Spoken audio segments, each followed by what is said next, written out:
Hello students. तो जैसे अब एडवांस का एग्ज़ाम हो गया है, कुछ स्टूडेंट्स का सीईटी का एग्ज़ाम बाकी है, पर मोस्ट ऑफ द स्टूडेंट्स के सारे एग्ज़ाम्स हो गए। अब इसके बाद में बहुत से बार स्टूडेंट्स का एक पॉइंट आता है कि अब करना क्या है, कि टाइम है बहुत सारा और अब हमने क्या करना चाहिए। तो जो काउंसलिंग प्रोसेस है, कॉलेज के प्रोसेस है, इसमें स्टूडेंट्स क्या प्रॉब्लम फेस करते हैं और उसका किस तरीके से अप्लीकेशन करना चाहिए, इसके बारे में मैं बात करने वाला हूँ। तो सबसे पहली चीज़, जब आप काउंसलिंग के लिए जाते हो, पर्टिकुलरली चलो हम जोसा काउंसलिंग यानी एनआईटी आईआईटीज़ के बारे में देखते हैं, तो स्टूडेंट्स का एक सबसे बड़ा प्रॉब्लम क्या जाता है कि वो फॉर्म भरते वक्त फॉर्म भर देते हैं और फिर उनका कुछ तो भी कम ज़्यादा होता है कि ये कॉलेज को जाना चाहिए कि नहीं जाना चाहिए, और प्रॉब्लम होता है। जैसे मैं कुछ एग्जांपल्स देता हूँ। जैसे कि एक स्टूडेंट का एनआईटी त्रिची कॉलेज लग गया था, और मतलब फर्स्ट अटेम्प्ट के बाद में वो स्टूडेंट का हो गया था कि यार एनआईटी त्रिची लग रहा है, थोड़ा फिर उसने सीईटी की तरफ भी ध्यान नहीं दिया, वो फिक्स होता है, बाकी पार्ट की तरफ भी ध्यान नहीं दिया।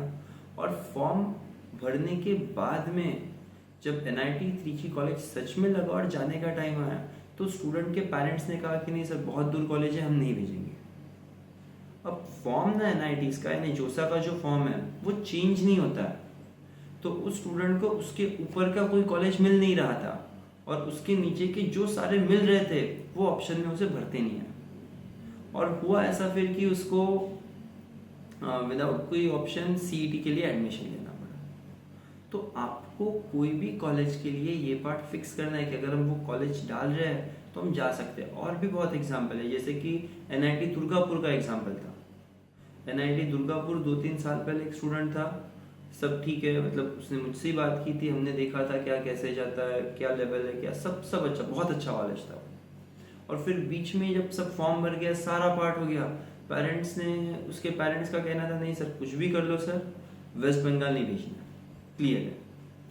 और वो स्टूडेंट का अगर वही पहले डिसाइड होता तो सिचुएशन ऐसे रहती कि वो ऑप्शन फॉर्म में वो ऑप्शन नहीं डालता, उसको नीचे का ऑप्शन मिलता। तो आपने आपके पेरेंट्स के साथ ये एक डिस्कशन करना चाहिए कि ठीक है ये कॉलेज मुझे मिल सकता है तो मैंने यहाँ पे जाना चाहिए क्या। तो सबसे पहली चीज़ आपकी ये रहेंगी, आपका जो कुछ भी मेंस का रैंक है उसके बेसिस पे आपको कौन से कॉलेजेस में क्या क्या ब्रांचेस मिलती है ये ढूंढना, यानी शुरुआत करना। अगर आपको 95 परसेंटाइल है, 94 परसेंटाइल है, स्टिल स्टार्ट करना, क्योंकि दूसरा कुछ करने के लिए भी नहीं है। तो फर्स्ट एनआईटी त्रिची से शुरू करना है, एनआईटी त्रिची में क्या क्या मिल सकता है, फिर एनआईटी वारंगल, सूरतकल, ये सारे कॉलेजेस की आप इंटरनेट पे डालो, टॉप 10 फॉर टॉप 20 एनआईटी, सबकी लिस्ट आ जाएगी क्या क्या मिल सकता है। सबसे पहली चीज़, ट्रिपल आईटीज में क्या क्या मिल सकता है, ये सेकेंड एक पार्ट, सब इंफॉर्मेशन निकाल के रखो। कि जिस दिन जेडब्ल्यू एडवांस का रिजल्ट लगता है, गेस 1 तारीख को है, नेक्स्ट डे से आपका जोसा काउंसलिंग स्टार्ट हो जाता है, फिर आपको टाइम नहीं मिलता और फिर उसमें कुछ तो भी गड़बड़ में स्टूडेंट्स गलती कर देते हैं। तो सबसे पहले ये सारे कॉलेजेस में हमें क्या क्या मिल सकता है। बहुत से स्टूडेंट्स का अभी से रहता है कि ये ब्रांच नहीं चाहिए, वो अभी वो सवाल ही नहीं है। पहला सवाल अपने को क्या क्या मिल सकता है, लेना कि नहीं, ये अगला सवाल। तो टॉप 10 टॉप 20 एनआईटीज में ये सबसे पहले एक बार लिस्ट बना, फर्स्ट चीज। सेकेंड, अब जो मिल सकता है उसमें से हमें कौन सा कंफर्म नहीं चाहिए, मिला तो चलेगा वो बात अलग है, पर ठीक है सबको सीएस ही चाहिए, पर अगर सीएस नहीं मिला तो ये मिल गया तो चलेगा, पर ठीक है फॉर एग्जांपल मेटलर्जी या माइनिंग वाली ब्रांच, ठीक है यार आईआईटी मुंबई में भी मिल गई तो भी नहीं लेंगे। तो ऐसे ब्रांचेस बाहर निकाल के रखो। कुछ स्टूडेंट्स का रहता नहीं सर वो सीएस में अपना दिमाग नहीं चलता, सीएस नहीं चाहिए, तो ऐसे ब्रांचेस बाहर निकाल के रखो कि जो आपको कंफर्म नहीं चाहिए। और फिर ये आपकी फर्स्ट लिस्ट होगी। ये लिस्ट होने के बाद में अपने पेरेंट्स के साथ में, जो कोई भी आपके बड़े भाई बहन हैं उनके साथ में वो डिस्कस करना चाहिए कि ये कॉलेज जाना चाहिए क्या। जैसे कि अगर आप किसी कॉलेज के बारे में बात करें, फॉर एग्जांपल वारंगल जाना चाहिए, तो सिर्फ आप ऐसा मत कहो वारंगल। जनरली वारंगल कहने के बाद में किसी के भी दिमाग में क्या आता है, साउथ का कहाँ पे तो भी एक कॉलेज है, त्रिची साउथ का कहाँ पे तो भी एक कॉलेज है। आप बिल्कुल उनको ये बताओ पेरेंट्स को, ठीक है अगर आप अकोला के हो तो अकोला से अगर मेरे को त्रिची जाना है तो पहले ये ट्रेन पकड़नी पड़ती है, फिर ये ट्रेन पकड़नी पड़ती है, फिर ये बस पकड़ के वहाँ पे पहुँचते हैं। रिटर्न का कैसा पार्ट है, दूसरा कोई पार्ट है क्या, जो कुछ भी पार्ट है वो आप पेरेंट्स के साथ क्लियरली डिस्कशन करो, क्योंकि फॉर्म भरने के बाद में JEE मेंस और एडवांस का जो जोसा काउंसलिंग का फॉर्म है वो फॉर्म वापस से भरते नहीं आता। तो एक बार इस चीज़ के बारे में पूरी आइडिया लो। दूसरी चीज़, इसमें बहुत सी बार स्टूडेंट्स ना काउंसलर के पीछे लगते हैं इसके लिए। ऑनेस्टली मेरी एडवाइस, अगर आपको 95 परसेंटाइल से ज़्यादा है, 94 परसेंटाइल से ज़्यादा JEE मेंस के लिए काउंसलर की ज़रूरत नहीं है। काउंसलर का मैं जो प्रॉब्लम फेस होता है ये प्रॉब्लम मैं बता रहा हूँ। काउंसलर्स के बहुत सारे कॉलेजेस के साथ टाई अप रहते हैं, कुछ IIITs के साथ, ठीक है मैं ऑनलाइन पे नाम नहीं ले रहा हूँ, पर रहते हैं टाइप्स। अब होता क्या है कि वो जो कॉलेज है वो कॉलेज काउंसलर्स को पे करते हैं आप अच्छे स्टूडेंट्स भेजो, और यहाँ पे सब प्रॉब्लम फेस होता है। ये जो प्रॉब्लम है, तो हमें इस तरीके का कोई कॉलेज एक्सपेक्टेड नहीं है कि हमें किसी ने कोई भी रिकमेंड करना चाहिए, हमने वैसा करना चाहिए। देखो सारे काउंसलर्स ऐसे नहीं होते, पर बहुत सारे काउंसलर्स के ये प्रॉब्लम हमने देखे हैं कि उन्हें गलत कॉलेज रिकमेंड किया जाता है। तो ये जो सिचुएशन है, इस सिचुएशन से हमें बचना है, ठीक है। नेक्स्ट, जो कुछ भी कॉलेजेस का पार्ट रहता है कि कॉलेजेस जो एक पर्टिकुलरली प्राइवेट कॉलेजेस, जैसे इसके थ्रू IIITs है या और भी कुछ प्राइवेट कॉलेजेस है, वो प्राइवेट कॉलेजेस क्या करते हैं कि पैकेज के इसमें स्लाइटली गड़बड़ करते हैं। क्योंकि कोई भी पर्सन अगर मुझसे भी पूछा, कोई नया कॉलेज है, कि हम क्या पूछते हैं कि इसका पैकेज क्या है, तो जो एवरेज पैकेज है उसका या हाईएस्ट पैकेज है हम उसके बारे में बात करते हैं। तो कॉलेजेस ने जो पर्टिकुलर प्रॉब्लम हुआ है, वो सबसे बड़ा प्रॉब्लम ये हुआ है कि कुछ कॉलेजेस सिर्फ पैकेज ज़्यादा मिल रहा है ये बताने के लिए ऑफर लेटर देते हैं। यानी स्टूडेंट्स ने ये मुझे बताया कि सर हमारे साथ ऐसा हुआ कि हमें 40 lakhs का ऑफर लेटर मिला है, 30 lakhs का ऑफर लेटर मिला है, लेकिन ज्वाइनिंग 1.5-2 साल आ ही नहीं रही है। तो ये पर्टिकुलरली कॉलेज क्या करते हैं कि ठीक है बहुत सारे स्टूडेंट्स को ऑफर लेटर मिल रहा है, यानी हमारे कॉलेज में बहुत सारे स्टूडेंट्स को पैकेज मिलता है, ये बताने के लिए ये ऑफर लेटर देते हैं, पर उन्हें ज्वाइनिंग ही नहीं मिलती। तो ये भी एक पार्ट चलता है। अब इसका बेस्ट सोल्यूशन क्या है कि आप वहाँ पे जो कोई स्टूडेंट रहेगा, जनरली हमारे इंस्टीट्यूट के मैक्सिमम कॉलेजेस में आपको स्टूडेंट्स मिलेंगे, मैक्सिमम कॉलेजेस में। जस्ट आपको प्रॉपर ढूंढना है। अगर आपको किसी कोई भी पार्ट की हेल्प लग रही है, आप ऑफिस में पूछो कोई है कि, अगर आपको उसका नाम भी मिल गया तो फेसबुक या कहाँ से भी आप उसकी इंफॉर्मेशन ला सकते हो। तो प्रॉब्लम क्या फेस होता है कि वो जो स्टूडेंट्स है, वो स्टूडेंट्स को पता रहता है यार ठीक है 40 का पैकेज तो मिल गया, लेकिन सबको ऑफर लेटर मिला, ज्वाइनिंग किसी को नहीं आई।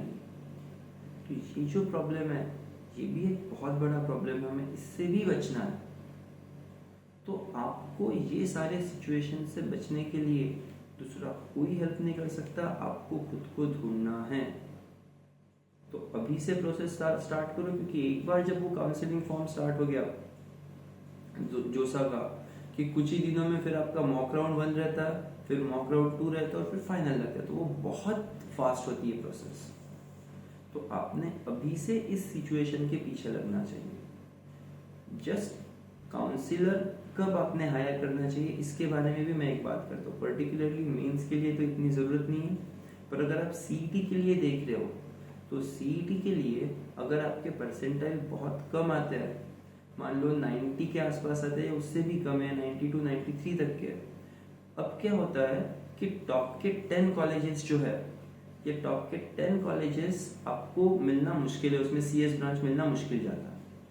तो अब उसके बाद के 10 कॉलेजेस में आपको मिल सकते हैं। तो वो बाद के 10 कॉलेजेस में कौन सा अच्छा है, कि कौन सा प्रेफर करना चाहिए, ये जो प्रॉपर काउंसलर है वो आपको गाइड कर सकता है। पैकेज के हिसाब से सच में कितने प्लेसमेंट हो रहे हैं, इसके लिए वो गाइड कर सकता है।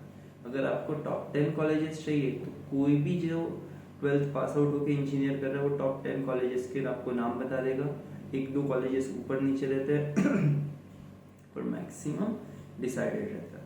तो उस केस में आपने काउंसलर की हेल्प लेनी चाहिए, अदरवाइज बहुत ज़्यादा काउंसलर की हेल्प आपको नहीं लगेगी। ना सीईटी के लिए लगती है, ना मेंस के लिए लगती है। अगर आपका 95 प्लस है, 96 प्लस है, ज़रूरत नहीं पड़ेगी, ठीक है। ठीक है। सेकंड, एक स्टूडेंट्स के सामने सवाल रहता है कि ठीक है ब्रांचेस हमने कौन सी ब्रांच चूज करनी चाहिए। इसका बिल्कुल एक ऑनेस्ट आंसर ये आपको कोई नहीं बता सकता। आपको जस्ट ये देखना है कि ठीक है मैं किस ब्रांच के साथ में खुद को रिलेट कर सकता हूँ, और वो भी रिलेट करने के लिए पुराने जो पर्टिकुलर पार्ट है, जैसे कि सीएस के लिए क्या लगता है जिसने किया, या फिर अब आप चैट जीपीटी या जेमिनी को पूछ सकते हो ठीक है ये ऐसे ऐसे सिचुएशन है, मैंने सीएस लेना चाहिए क्या। बहुत से बार स्टूडेंट्स के दिमाग में रहता है कि ठीक है इसको स्कोप है कि नहीं है। इंजीनियरिंग पॉइंट में अगर आप उस ब्रांच में बहुत अच्छा करते हो तो सारे ब्रांचेस को स्कोप है। स्कोप नहीं है यानी होता क्या है बहुत से बार स्टूडेंट्स का कि उन्हें उस ब्रांच का इंजीनियरिंग समझ में ही नहीं आता, कुछ आ ही नहीं रहा, बस डिग्री रहती है उनके पास में, और अगर उसको अप्लाई नहीं करते आ रहा है तो कोई उसको जॉब नहीं देता और उन्हें लगता स्कोप नहीं है। बिल्कुल सारे पार्ट को स्कोप है, कहाँ पे भी कोई प्रॉब्लम नहीं है। पॉइंट इज आपको वो अच्छे से जमना चाहिए, तो आपका फोकस होना चाहिए कि हम ऐसी ब्रांच ढूंढें जिसमें हमारा थोड़ा फार इंटरेस्ट है। पूरा इंटरेस्ट तो किसी में नहीं रहेगा, हर एक ब्रांच में कुछ ना कुछ ये अच्छा लगता है होने पर ठीक है अपने को उस ब्रांच के साथ हम खुद को रिलेट कर पा रहे हैं और हम आगे जा सकते हैं।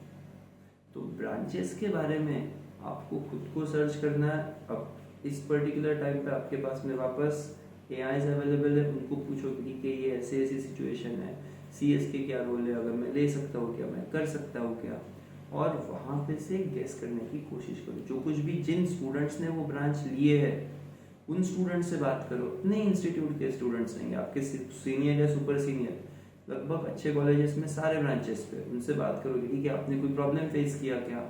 जैसे कि बहुत से स्टूडेंट्स का रहता है ठीक है केमिस्ट्री तो अच्छा लगता था पर केमिकल इंजीनियरिंग लेना चाहिए, बिल्कुल अपने यहाँ के बहुत अच्छे अच्छे कॉलेजेस में आईसीटी में स्टूडेंट्स है, फिर एनआईटी में केमिकल में, एनआईटीज में केमिकल में, आईआईटीज में केमिकल लिया है स्टूडेंट्स ने, उनसे बात करो। आप स्टूडेंट्स से बात करो जो एक्चुअली उस ब्रांच में है, और उनसे भी बात करते वक्त रैंडम क्वेश्चंस नहीं, ब्रांच अच्छी है क्या, प्रॉपर क्वेश्चंस बनाओ कि मुझे ऐसा ऐसा ये पसंद था, मैं ये ब्रांच कर पाऊंगा क्या। बेसिक क्वेश्चंस की आप आइडिया लो। जब आप उनसे बात करोगे तो सिचुएशंस ऐसे होगी आपको धीरे धीरे आइडिया आते जाएंगे। पर्टिकुलरली स्टूडेंट से बात करके पता चलेगा, अदरवाइज कोई आपको 100% गारंटी नहीं दे सकता कि जैसे कि सीएस बहुत अच्छी ब्रांच है ले लो इसमें प्लेसमेंट पक्का है। आज के सिनारियो में ऐसा नहीं है, कुछ टाइम पहले ऐसा रहता था क्योंकि सीएस की डिमांड बहुत थी और बहुत कम लोग थे, पर आज की केस ऐसी आपको बहुत अच्छे से आना चाहिए तो ही सिचुएशंस वर्कआउट होती है। तो आपके लिए यानी इसके बाद में कुछ पर्टिकुलर टास्क, सबसे पहले कॉलेज फाइनलाइज करना, कॉलेज की लिस्ट निकालना हमें क्या क्या मिल सकता है, पहली स्टेप। सेकंड, ब्रांचेस के बारे में ढूंढना कि हम कौन से ब्रांचेस के लिए अप्लाई कर सकते हैं, हमें क्या क्या करना है, और इस पर्टिकुलर सारे टर्म्स के बारे में पेरेंट्स से डिस्कस करना कि हमें ये कॉलेज में ये ब्रांच मिल रही है, मेरे हिसाब से मैं इसके साथ एडजस्ट कर सकता हूँ तो मैं यहाँ पे जाऊँगी, क्योंकि कुछ कॉलेजेस में पेरेंट्स अलाउ नहीं करते और ठीक है उनके भी पर्टिकुलर पार्ट उनका गलत नहीं रहता, अगर एक अच्छा कॉलेज नहीं मिले तो दूसरा मिलेगा, इतना फर्क नहीं पड़ता है उससे। लेकिन आपको ये बस पहले डिसाइड करना है, जब फाइनल टाइम आएगा उस वक्त आपके हाथ से सिचुएशंस निकल जाएंगे। तो प्लीज प्लीज प्लीज ये सिचुएशंस पहले से स्टार्ट करो। सेकंड, और थोड़ा आपको प्रॉब्लमेटिक स्टेटमेंट में बता रहा हूँ, आपकी पढ़ाई खत्म नहीं हुई है, आपको जब आगे बढ़ना है तो मैं अब स्टूडेंट्स को रेकमेंड करता हूँ कि अब आप सीएस से रिलेटेड जो कुछ भी आपको ऑनलाइन फ्री कोर्सेज दिख रहे हैं, जैसे कि सी पढ़ना है, C++ पढ़ना है, जावा पढ़ना है, वेब डेवलपमेंट पढ़ना है, एंड्रॉयड पढ़ना है, ये पढ़ना स्टार्ट है, क्योंकि आगे भी हमें बहुत पढ़ना है। मेरे एक्सपेक्टेशंस रहेंगे कि आप जहाँ वहाँ पे भी जाओगे वहाँ पे आपने बहुत एक्सेल करना है, तो उसके लिए स्टार्ट करना। ठीक है जितना एडवांस के लिए या मेंस के लिए या सीईटी के लिए 10-12 घंटे पढ़े थे उतना नहीं, पर दिन में 1 घंटा 1.5 घंटा, that will be helpful for you. ठीक है, तो ये प्रोसेस मैं एक्सपेक्ट कर रहा हूँ कि आप स्टार्ट करोगे और आपका जो कुछ भी ऑप्शन फॉर्म है आप बहुत सोच समझ के करोगे। Okay, thank you.